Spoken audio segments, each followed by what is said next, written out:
Welcome back to another episode of the Casey Campbell podcast. Casey Campbell with you. Of course, we are pleased to be joined by someone who likes to come on this channel, or someone will just, he always is on here. Nathan Solomon from the Podium Finish.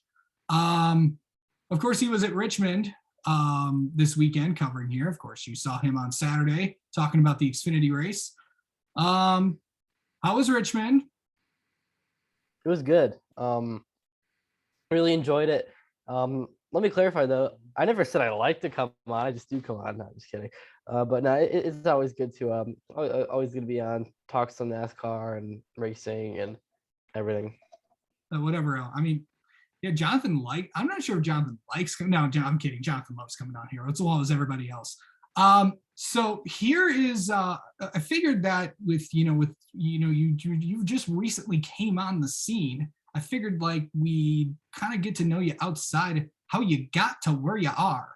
So it's just it's an interesting story, but I want to start with this. How did this all start? Like before trying to get into this journalism thing, how did you first become a NASCAR fan?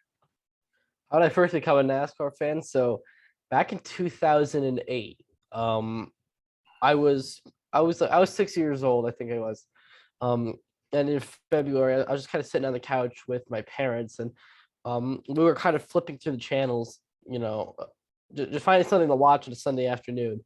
And it stopped on Fox for a couple seconds, and it was the Daytona 500.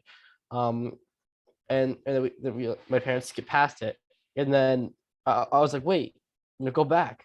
What is that? I kind of want to watch it. So that's literally how it started. So they turned it back to Fox. The Daytona 500 had just started, and I remember I sat there and I watched the entire Daytona 500, and all of a sudden I was like completely into it.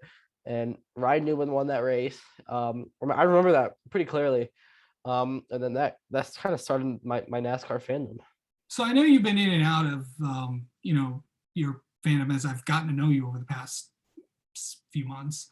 I know you've been in and out of the sport, trying to get into it, but when did you get back into this? Or I should ask, when did you kind of, I know you didn't like it for a while and then you kind of got back into it.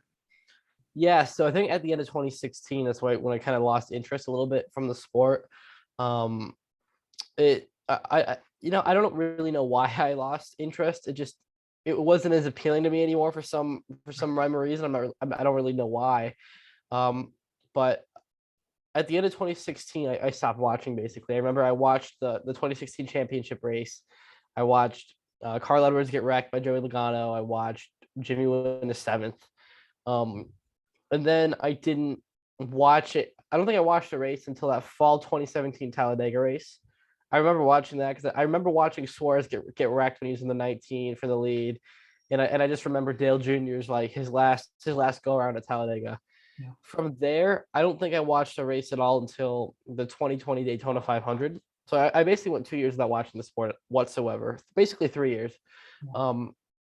And I was actually in Florida during that Daytona 500, a couple hours from Daytona, and I was in a restaurant with my family, and I remember watching, the Daytona 500 because it was on a Monday night. I was on vacation, and just watching the Newman crash, live, and that was pretty shocking. And I remember, I just remember how nervous I was about that whole situation. Just not knowing if he was okay. I think that kind of got me into it a little bit more again. Yeah. Just like starting to care something about the sport now. Like I'd always check when I wasn't watching to see who won, and just kind of like very casual fan. Yeah. And like I followed, I had some NASCAR Twitter followers. I unfollowed all the teams. I think I just had like Bob and Jim Utter and a couple other guys that I followed just to kind of get the update of what's going on. But in 2020, that Daytona 500 started it. And then a few weeks later, COVID hit. Yeah. And when NASCAR was the first sport to come back from the pandemic, I was like, I said, you know what, NASCAR is the first sport back. I'm going to give NASCAR another go. And I got hooked right back in so quick. Like, it was pretty crazy. And I watched just about every race in 2020. Yep. And same to start as 2021. Now, at the time, I was writing with an outlet called Empire Sports Media. And we had kind of started NASCAR coverage during the pandemic, because we had another guy on there that was on a lot of Zoom calls and everything. Because everything at that point was completely 100% remote. Of course, So we had pretty, of course that I'm kind of stopping there. That of course was Jeff Magliochetti. yes, yep. And so we had good coverage then. Come 2021, that's when I really started covering. Like I did a little coverage in 2020. Yeah. I wasn't fully invested in coverage, but in 2021 I started to get into it. And come May and June of that year, we had started to have we had a good year of NASCAR coverage on the website. And I talked to my boss at the time about maybe making covering a race happen in person. And so we talked and we got it figured out. And I applied for credentials at Pocono for the doubleheader weekend, and I got approved. And that kind of started everything. I covered the doubleheader weekend. I covered Watkins Glen weekend, and now here I am at the Podium Finish. There's a lot I want to kind of get in. There's a lot of other pieces I want to dissect in there. What Sure. was that like covering your first race? It was a lot. It was weird. It was because I didn't really know, like, I didn't really know what I was doing in a sense. Like, as my first time covering professional sports, I was so nervous getting there for the first time, figuring everything out. But I got in. At that time, I was too nervous to work on like getting interviews and everything. Yeah. So I kind of just went to the bullpens, and at that time they didn't have a full field bullpen, just because that's when they were just starting to come back from. That was the second race, completely wide open after COVID. Right. Nashville the week before was the first, so they're just kind of starting to get back with everything.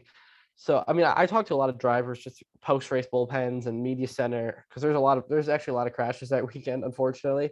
So I got a lot of guys at the media center, but that started to build confidence, and I felt a lot more confident going into to that Watkins Glen weekend about 6 weeks later. And that was the same thing. They're all four series were there, including ARCA. Got a lot of interviews. The full bullpen was back. And then I think compared to like Richmond, I mean, my confidence has just gone up every time I've gone there. And everything just felt so normal to me this past weekend, like a normal race weekend. Like I had 4 or 5 one-on-one pre-scheduled interviews, and then all the bullpen stuff. So I'm just accomplishing more and more every time I go to the track. So when did you meet Rob Tiongson? I met Rob on NASCAR Cup Series Media Day, virtual media day. I saw he was on the Zoom room, and I hadn't seen that name before, so I looked him up on Twitter. I believe this is what happened. And I saw him, and I was like, oh yeah, he's the same Bonaventure graduate student. So I followed him, and then he followed me back, and we started messaging a little bit, and then he basically almost on the spot offered me a spot with TPF, and I thought about it. I was like, yeah, I'll get back to you maybe at the end of the season, but I was kind of tracking them for a few weeks, and I thought about it for about 3 weeks. I was like, you know what, I think this is a pretty good opportunity here, so I think I got to go for it, and I took it. Yeah, sounds good on that one. Since you've joined with, and obviously this is not something that it's with what he's been doing, trying to, he's got like, I don't know, correct me if I'm wrong, like 10 or 15 like writers, photographers, or something like that. I mean, obviously we know that, that between Rob and the TPF account, it's been very active between you guys. How has that changed you as a reporter? How has that kind of made you better joining them?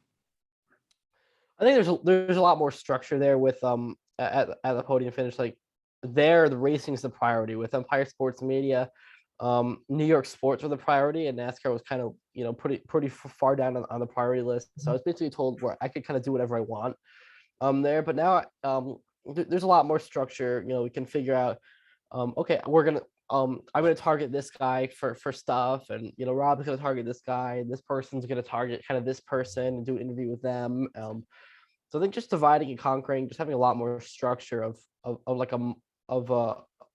just within the outlet has been super helpful. And I've learned a lot more. Just kind of be able to kind of pick Rob's brain a little bit about, NASCAR stuff and kind of what he's learned, and of course just the St. Bonaventure connection there too.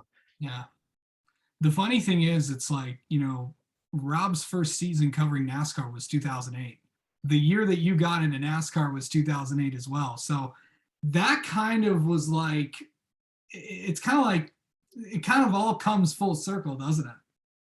Yeah, sort of. Like I see what you mean. But I'll tell you this, though, I definitely never imagined ever covering NASCAR and being in the media center at a NASCAR race. Yeah, for You sure. know, not even 5 years ago, nonetheless, like 10 or 15. So it's pretty crazy how much everything's changed since then. But I'm really enjoying all the stuff I'm doing. I'm enjoying covering the races. I'm enjoying being at the track.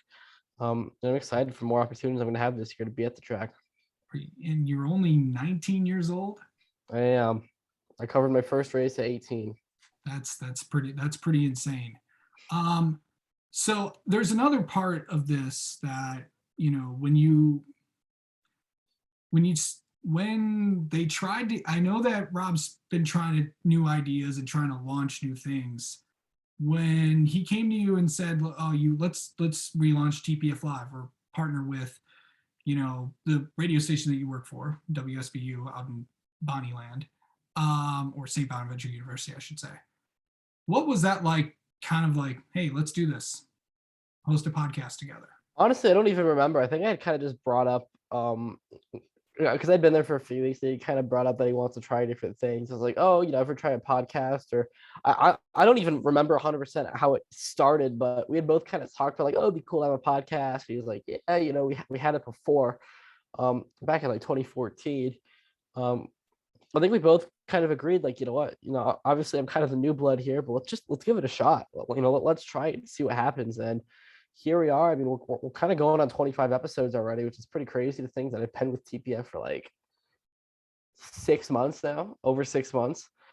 But yeah, and so far it's been pretty successful. We've had a lot of great guests on, so I definitely recommend people checking out TPF Live. I mean, we've had drivers on, we've had journalists on, we've had pit crew members on, like we've had everything. So hopefully with that we can kind of see some of the other stories that maybe you don't always hear about within the sport, but at the same time also hearing from the people that you want, that the hardcore fans want to hear from. So that being said, I definitely recommend you checking out tomorrow's episode of TPF Live, or Wednesday, April 6th's episode, because that one has, I won't spoil it, but I will say it has a recent Cup Series champion on there. You just kind of did. You said recent Cup Series champion. Recent could be within, recent being within the last couple of championships. Okay. All right. We'll say that. I don't know. And then of course, and obviously, being a part of this, of course, that's also when I noticed you and wanted to get you into our realm. So now you're also part of our preview show team as well. And of course, you're also leading the preview show standings as well. Yeah, I don't know how the hell I stumbled across you, but here we are. I don't know. I just stumbled across a lot of people. I don't know. It's I think I remember you followed me on Twitter one day, and then you started liking my tweets for some of my race coverage, and here I am. Yeah. So crazy. Here we are. It's a part of Telling you, it's Twitter. I mean, it's the power of social media. Like, yeah. I mean, I wouldn't be, with the opportunities I have now without social media. Like, found Rob and TPF on Twitter, found you on Twitter. I found some of the other outlets I write for on Twitter. Yep.